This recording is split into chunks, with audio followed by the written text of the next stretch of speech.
Ya ini kan bukan objek penelitian. Kan sudah menghina saya sehina-hinanya. Sudah menuduh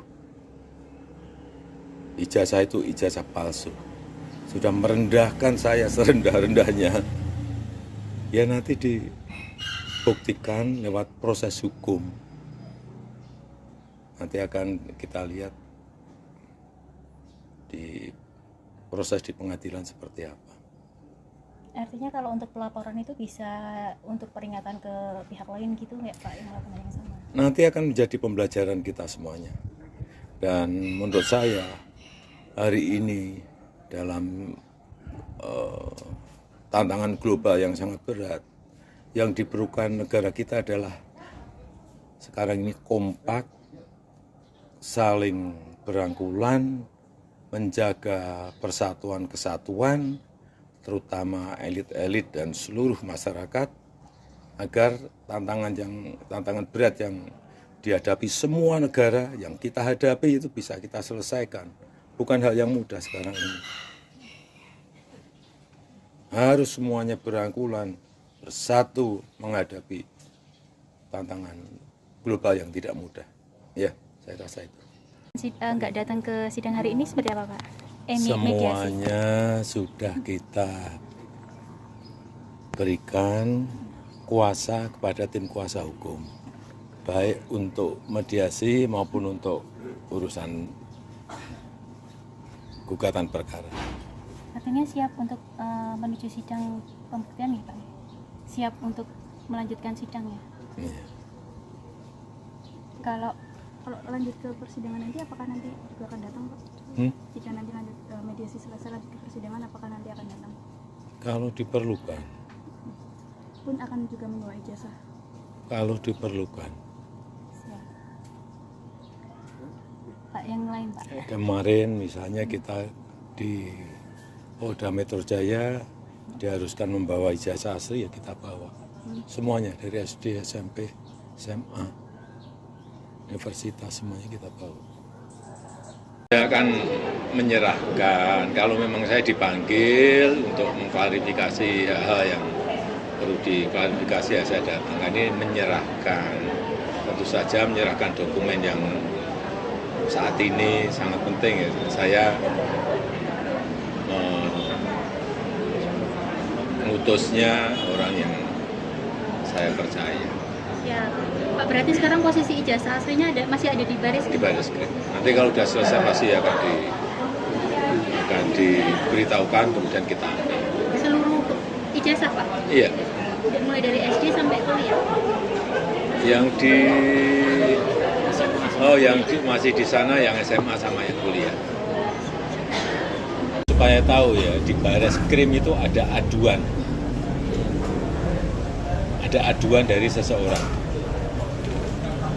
Sehingga kemarin kita juga diundang untuk menyerahkan berkas ijazah asli, baik yang universitas sama yang SMA, SMP, SD, kita berikan. Sampai sekarang masih di sana ijazahnya.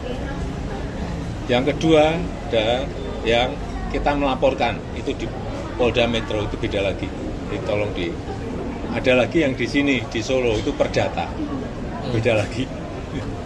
Teman-teman ini insya Allah mewakili rakyat Indonesia. Yang kita cari adalah kebenaran dan kejujuran. Jangan khawatirkan kami. Insya Allah kami sudah siap lillahi ta'ala. Akan tetap kita perjuangkan apa yang harusnya benar kita katakan benar. Kalau memang itu tidak benar dan palsu, kita katakan palsu. Perkembangan menarik seperti tadi yang sudah saya infokan dan disampaikan langsung oleh Pak Ahmad Basiruddin. Penting ini juga kebetulan Joko Widodo memberikan laporan langsung di Polda Metro Jaya. Itu bagus, berarti masuk tangkap. Berarti apa? Memang dia harus menunjukkan ijazahnya. Karena yang kita tuntut adalah ijazah yang disebut asli itu. Dan kalau nanti pemeriksaan itu ternyata di luar apa yang kita sajikan selama ini, ya kita siap adu data, adu kebenaran. Insya Allah apa yang sudah saya lakukan, Dr. Risman lakukan, Pak Rizal Fadilah Sarjana Hukum lakukan, dan Dr. Tifa lakukan, itu kita tidak membohongi ilmu pengetahuan. Kita melakukan apa yang seharusnya kita katakan. Jadi teman-teman semua, sebagaimana tadi yang saya sampaikan, kalau memang terbukti nanti bohong, ya konsekuensinya jelas. Dan yang terakhir, ya, ini bukan ujung dari perjuangan kita. Perjuangan kita masih panjang. Selamatkan Indonesia dari tragedi yang luar biasa buruk dan memalukan ini. Kalau ada orang yang mengatakan, buat apa dia tahu sudah lengser? Ya, tapi tidak bisa. Orang yang sudah pernah memimpin selama lebih dari 10 tahun itu melakukan hal-hal yang di luar nalar. Apalagi masih ada yang sekarang di kekuasaan, indikasinya melakukan hal yang sama. Ya, apa? Ya. Ini tidak kalah buahnya. Ya. Buah itu tidak jatuh jauh dari pohonnya. Sama mulai dari pendidikan di SMA, S1, dia bahkan mengaku-ngaku S2, itu semuanya bodoh. Ya, semua ada buktinya. Insya Allah kita akan bergerak bersama. Sekali lagi terima kasih kepada seluruh masyarakat Indonesia yang diwakili oleh teman-teman semuanya. Kita tetap berjuang dan Tuhan tidak pernah tidur. Gusti Allah SWT tidak sare. Insya Allah kita berjuang dan Allah SWT meridhoi perjuangan teman-teman semuanya. Alhamdulillah, sebagai warga negara yang baik dan didampingi oleh sahabat-sahabat semuanya, saya tadi menjalani klarifikasi, undangan klarifikasi yang pertama pada hari ini Kamis ya 15 Mei 2025 dengan surat yang memang sudah saya terima baik secara fisik maupun secara elektronik ya, jadi saya harus datang.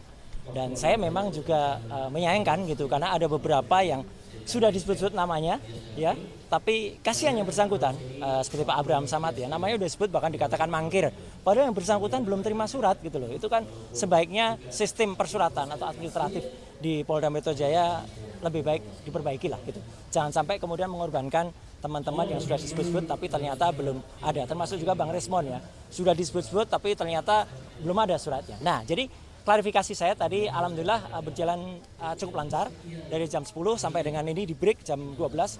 Saya apresiasi kepada Polda Metro ya karena memberikan kita kesempatan yang sangat baik untuk melakukan sholat zuhur bersama-sama, dan saya tadi bisa ikut di sini dan juga nanti kita diberikan waktu untuk kemudian lunch gitu. Nah, saya sendiri tadi ya sudah sampai pertanyaan ke-24 ya gitu, dan sudah sampai ke pertanyaan-pertanyaan yang lebih banyak soal identitas tadi gitu. Karena ketika ditanyakan yang lain, saya strict dengan Polda Metro ya. Polda Metro memberikan saya surat undangan untuk peristiwa tanggal 26 Maret tahun 2025 ya. Harusnya itu pertanyaannya. Jadi ketika ada pertanyaan yang lain ya saya keberatan untuk jawab. Itu hak loh ya. Hak warga negara sesuai dengan Undang-Undang Dasar 1945, itu hak Pak Titi untuk kita menyampaikan apakah undangan atau pertanyaan itu sesuai dengan enggak. Ketika pertanyaannya tidak sesuai dengan suratnya ya kita harus menyatakan keberatan. Yang kedua adalah lucu, dalam undangan itu tidak ada juga siapa terlapornya. Padahal kan sudah disebut-sebut di mana-mana sudah ember tuh ya. Lawyernya mengatakan terlapornya adalah ini. Tapi dalam surat itu nggak ada. Jadi kalau dalam surat itu nggak ada ya kita nggak wajib gitu melakukan klarifikasi. Pelapornya ada Joko Widodo ya. Pasal-pasalnya banyak banget gitu ditulis. Tapi terlapornya nggak ada. Nah, terlapor ini penting ya teman-teman. Jangan asal mau kemudian diambil keterangan kalau ternyata terlapornya itu saudara kita sampai dengan 3 tahap. Kita nggak wajib memberikan karena bisa jadi kita nanti nggak diakui keterangan kita karena itu saudara. Apalagi yang terlapor itu misalnya kita sendiri ya. Jadi kita nggak usah ngasih jawaban karena kita berhak untuk diam, berhak untuk tidak memberikan keterangan kalau memang itu tidak tertulis. Jadi terlapornya tidak ada. Ini penting banget ya, terlapornya ada. Yang kedua adalah locus delicti dan tempus delicti 26 Maret itu saya berpegang ke situ. Jadi kalau bukan itu yang ditanyakan, Saya keberatan untuk jawab. Kemudian satu lagi adalah barang buktinya. Itu disebut undang-undang informasi elektronik bla bla bla bla. Mohon maaf sekali lagi, saya ikut merumuskan undang-undang informasi dan transaksi elektronik. Jangan sembarangan menggunakan pasal itu untuk mempidanakan orang. Ya, undang-undang informasi transaksi elektronik dibuat dengan niat baik agar Indonesia itu terlepas dari dikucilkan ke dunia internasional karena kita tidak memiliki undang-undang dalam bidang e-commerce. Jadi pasal-pasal itu adalah misalnya untuk 32 dan 35. Itu misalnya untuk seseorang ngirim bukti transfer kepada teman. Tapi bukti transfer direkayasa, diutak-utik. 1 juta dijadikan 10 juta. Nah, itu yang dipidana. Ada orang misalnya ya posting ini ijazah asli gitu ya. Tapi ternyata yang punya ijazah nggak mengakui kalau itu asli. Ya, kader partai itu. Ya, dia yang harusnya bisa kena itu. Dia bisa kena 8 tahun atau 12 tahun. Sedangkan Dr. Rismond, Dr. Tifa, saya tidak melakukan apapun terhadap barang elektronik. Dan yang penting apa? Barang elektroniknya nggak ada. Jadi dokumennya saya tadi tanya, mana dokumen yang dilaporkan? Nggak ada, Pak. Loh, kalau nggak ada ya gimana penyidik? Gitu loh. Kenapa nggak ada dokumen elektronik? Ini Undang-Undang Informasi dan Transaksi Elektronik. Pasal 5 ayat 1-nya harus ada dokumen elektronik. Jadi kalau dokumen elektroniknya nggak ada, sama saja dengan kita tiba-tiba Bang Rustam ini tiba-tiba dituduh melakukan, maaf ya, pembunuhan. Tapi mayatnya nggak ada. Gimana bisa dituduh beliau melakukan pembunuhan? Bahkan kalaupun ada mayatnya diperiksa dulu, diforensik dulu. Benarkah mayat itu terbunuh atau dibunuh? Kalau Bang Rusman tiba-tiba ngaku aja oh iya saya mau, ya kasihan beliau dong. Jadi saya ngajak teman-teman untuk lebih berpikir ya, termasuk juga penyidik ya. Jangan Anda mau ya diminta untuk mencantumkan pasal-pasal yang bukan peruntukannya gitu loh. Jadi 3 itu yang kemudian saya pertanyakan ya, diselundupkan pasal itu. Jadi sekali lagi teman-teman, saya tetap mengapresiasi Polda Metro dan saya cepat ya jam 10 tadi itu sudah 24 pertanyaan ya. Kalau rata-rata pada sampai 40-70 ya insya Allah nggak sampai sore ya, atau nggak sampai malam lah. Mungkin sore nggak apa-apa lah, kami ngobrol-ngobrol sambil ngasih kuliah kan nggak apa-apa. Gitu. Jadi kita ngasih kuliah tentang undang-undang ITE tadi di dalam itu. Ini naskah akademiknya gini, ini harusnya pasal ini digunakan. Oh siap bang. Itu. Jadi itu yang benar, jangan asal mau kita dipaksa. Orang tuh harus tahu hukum, tapi jangan sampai orang itu kemudian dipaksa untuk menjalankan hukum yang tidak pada semestinya. Itu saya kira. Pak Roy, ini kan tadi kan juga disebutkan di tanggal 26. Sebenarnya apa sih yang terjadi? Karena kan sebelumnya kemarin Pak Michael juga sempat ditanyakan tanggal 26 itu apa sebenarnya yang terjadi, Pak? Saya tidak berhak menjawab tanggal 26 itu apa. Nanti saya dikira ST. Yang jelas tanggal 26 itu saya sedang melaksanakan buka bersama ya di rumah makan Oma apa gitu ya. Itu kegiatan saya. Ya, yang lain ya saya nggak tahu, silahkan penyidik tahu. Yang jelas saya tanggal 26 itu kita lagi buka bersama dengan komunitas otomotif saya. Itu di rumah makan di daerah Kemang. Silahkan diperiksa di situ. Kalau ada CCTV saya cek di situ. Tapi perkara apa yang terjadi, silahkan ditanyakan ke yang lain yang tahu. Saya keberatan untuk menjebak teman-teman yang lain. Nggak boleh juga kita. Kita tuh di situ diajak jujur tapi juga harus cerdas. Jangan kita jujur tapi malah nyeret-nyeret yang lain. Gitu loh. Ya, jadi saya juga ajak jujur ke kepolisian. Ya, kalau pelapornya ada, terlapornya nggak ada, gimana ini laporan? Bisa, gitu ya. Oke, saya kira itu ya, Mas. Assalamualaikum warahmatullahi wabarakatuh. Waalaikumsalam. Salam sejahtera untuk kita semuanya. Di kesempatan sore hari ini, ya, sore ini jam berapa? Jam 3, ya. Saya secara pribadi dan kami secara keseluruhan itu mengaturkan terima kasih yang sebesar-besarnya, khususnya kepada Bapak Kapolri, ya, Pak Sigit, ya, Kapolda Metro Jaya, Pak Karyoto, dan semua penyidiknya yang telah menjalankan tugas secara sangat profesional. Kenapa sangat profesional? Ya, karena saya tadi memang melakukan apa yang menjadi hak saya untuk menjawab pertanyaan-pertanyaan dalam undangan klarifikasi, dan alhamdulillah penyidiknya, saya nggak perlu sebut namanya ya, itu adalah juga melakukan sesuai dengan apa yang saya katakan. Jadi saya menjawab dengan detail semua apa yang ditanyakan sepanjang itu berhubungan dengan surat undangan yang diberikan kepada saya. Ya, jadi artinya itulah makanya saya juga berharap ya agar polisi itu bisa presisi ya, jadi bisa profesional untuk melakukan tugas seperti ini. Jadi artinya kalau yang memang itu yang ada dalam surat undangan, ya itu yang kemudian ditanyakan, ya tidak menanyakan yang lain atau bahkan melebar ke hal yang lain. Jadi alhamdulillah ya saya tadi sudah menjawab dengan detail sampai sekitar 26 pertanyaan ya.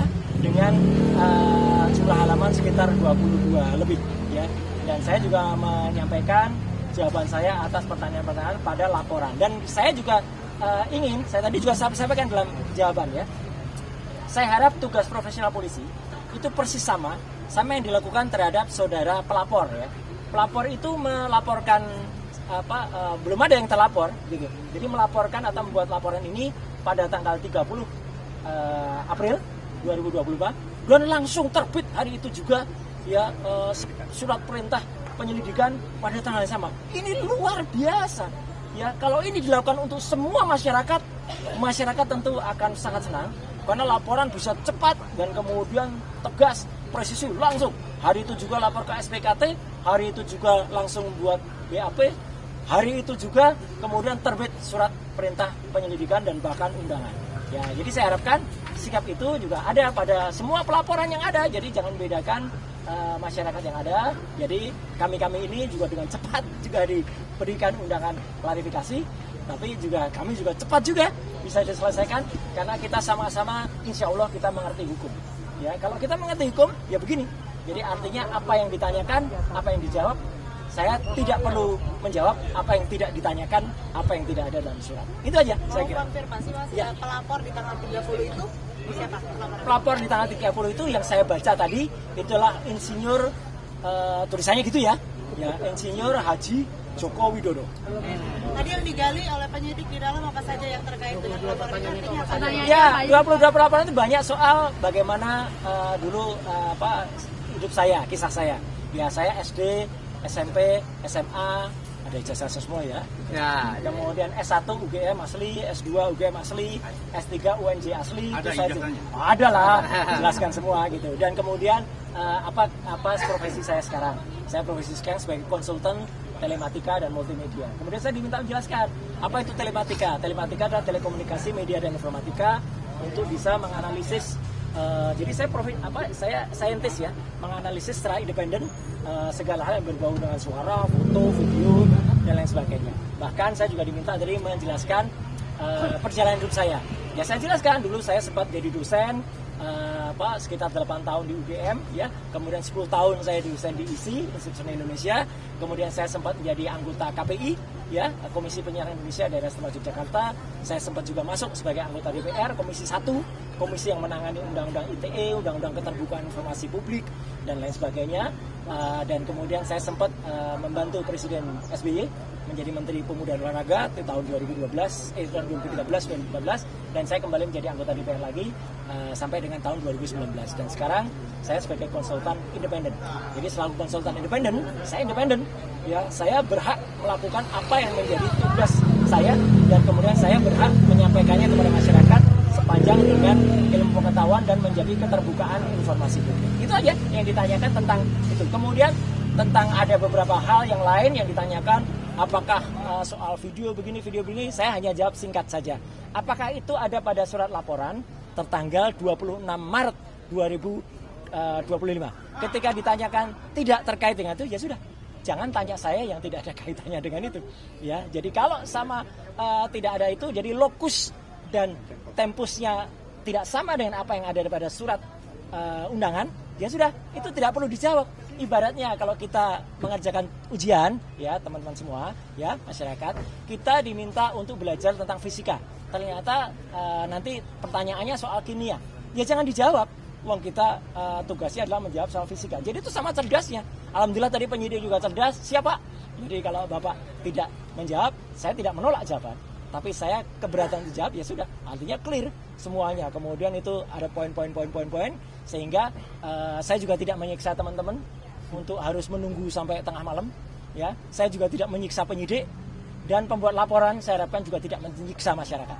Ya, gitu. Dengan membuat laporan-laporan yang tidak ada gunanya atau tidak ada manfaatnya ya bagi seluruh masyarakat. Saya kira itu. Video yang tadi dipertanyakan video apa sih? Video yang tadi dipertanyakan ya karena saya nggak lihat lagi karena saya dipertanyakan nggak ada hubungannya dengan itu ya nggak perlu saya jawabkan. Itu. Ada pertanyaan lain mungkin yang substansi yang terkait nggak ada karena video itu? Karena yang terkait dengan surat laporan itu ini harus jelas ya teman-teman.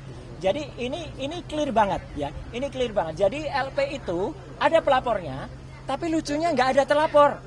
Sekali lagi ya. Tidak ada nama terlapor. Jadi untuk para kuasa hukum yang kemarin sudah nyebut-nyebut nama, inisial dan sebagainya, hentikan tindakan-tindakan seperti itu tidak bagus ya untuk masyarakat. Karena ternyata tidak ada terlapornya. Jadi kalau tidak ada terlapornya, saya nggak perlu jawab. Karena kalau saya menjawab, jangan-jangan saya nanti jadi saksi. Kalau jadi saksi dan saudara yang terlapor itu adalah saksi saudara saya, ya saya nggak boleh jadi saksi. Atau misalnya yang terlapor itu adalah untuk pribadi, loh saya malah nggak boleh lagi itu untuk menjawab seperti itu. Daripada itu mubazir, ya lebih baik dari awal saya tanyakan terlapornya mana. Ya, ketika tidak ada terlapornya, ya sudah, saya senyum saja. Penyidik juga ngerti, ya Pak, nggak ada terlapornya, kita masuk. Nah, yang kedua adalah lokus dan tempusnya sudah jelas banget, ya. Terjadi di Jakarta Selatan, nggak ada Rabunya, tapi tanggal 26 Maret 2025. Udah, sepanjang tidak ada pertanyaan soal itu, ya nggak perlu kita jawab, ya, karena itu pertanyaannya menyangkut soal itu. Kemudian yang paling penting lagi, saya juga mempertanyakan, ini kan ada pasal. Ya, di samping pasal 311, 310, 27 ayat A, ada juga pasal yang mau dimasukkan ke dalamnya, ya, pasal yang diselundupkan. Saya nggak tahu menyelundupkan siapa, ya gitu. Itu pasal 32 dan 35 Undang-Undang ITE. Kebetulan dulu saya ikut merancang Undang-Undang ITE bersama teman-teman yang lain. Pasal itu tujuannya, sekali lagi saya ulangi, adalah untuk transaksi elektronik supaya Indonesia itu diselamatkan dari perdagangan internasional dan kita bisa ikut. Bukan pasal untuk mempidanakan orang. Jahat sekali kalau ada orang menggunakan pasal itu untuk mempidanakan seseorang. Kayak dulu kasus Mbak Prita Mulyansari.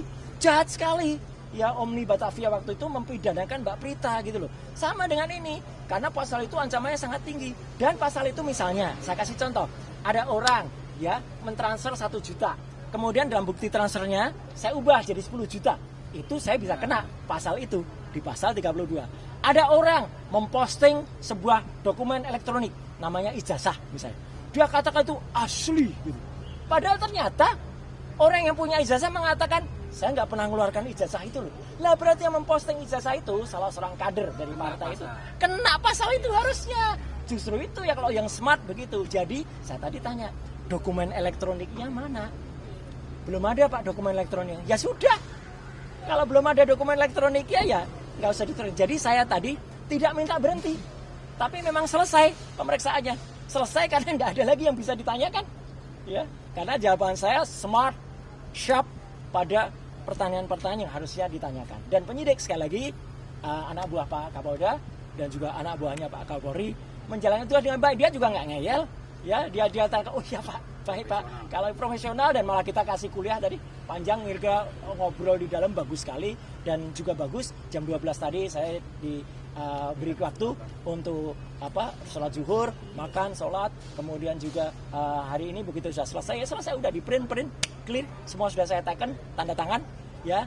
Dan saya berharap hal yang sama terjadi pada teman-teman yang mungkin ikut diundang, ya. Saya harapkan mereka menjawab dengan sharp and clear and clean dan smart. Pak, gitu. Tadi next agenda kira-kira ada di... Belum ada ya berarti. Belum ada, karena selesai. Ya, karena pemeriksaan saya selesai. Saya tidak minta berhenti atau dihentikan, tidak. Ya, Anda tahu teman-teman, saya alhamdulillah sehat walafiat, ya gitu, jasmani. Meskipun rohani saya tadi udah bilang di dalam. Saya rohani agak lihat ini apa ini pasal kok banyak sekali kayak gini. Ya, gitu. Jadi kita juga berhak menanyakan loh. Jadi teman-teman, kalau diundang itu jangan seperti tiba-tiba kita dituduh sesuatu yang nggak jelas pasalnya. Pasalnya kita pertanyakan. Kebetulan pasal-pasal itu saya ikut membuat dulu. Saya jelaskan ini loh maksudnya begini. Di naskah akademiknya ini loh. Jadi harus ngerti pasal itu. Bukan asal kemudian ada pasal ini dipakai untuk mempidanakan orang. Jangan sampai ya. Jangan kita malah justru memiliki mens rea atau niat kurang baik untuk mempidanakan orang. Mas Roy, siapa lagi yang diperiksa? Masih ada Dokter Tifa di dalam. Dan moga-moga Dokter Tifa juga sama. Moga-moga bisa smart dan menjawab. Tapi ya kita berdoa saja dan moga-moga kalau ada teman-teman yang lain ya, saya berharap tidak banyak lagi yang harus dibuat dipanggil atau bahkan dibikin susah dengan ada laporan yang nggak jelas. Ya. Ini laporannya nggak jelas ini. Laporan kok nggak ada yang terlapor. Sekali lagi loh ya, bohong kalau dikatakan sudah ada terlapornya. Nggak ada. Dalam klarifikasi itu belum ada terlapornya. Ya, itu ya saya kira. Oke, terima kasih.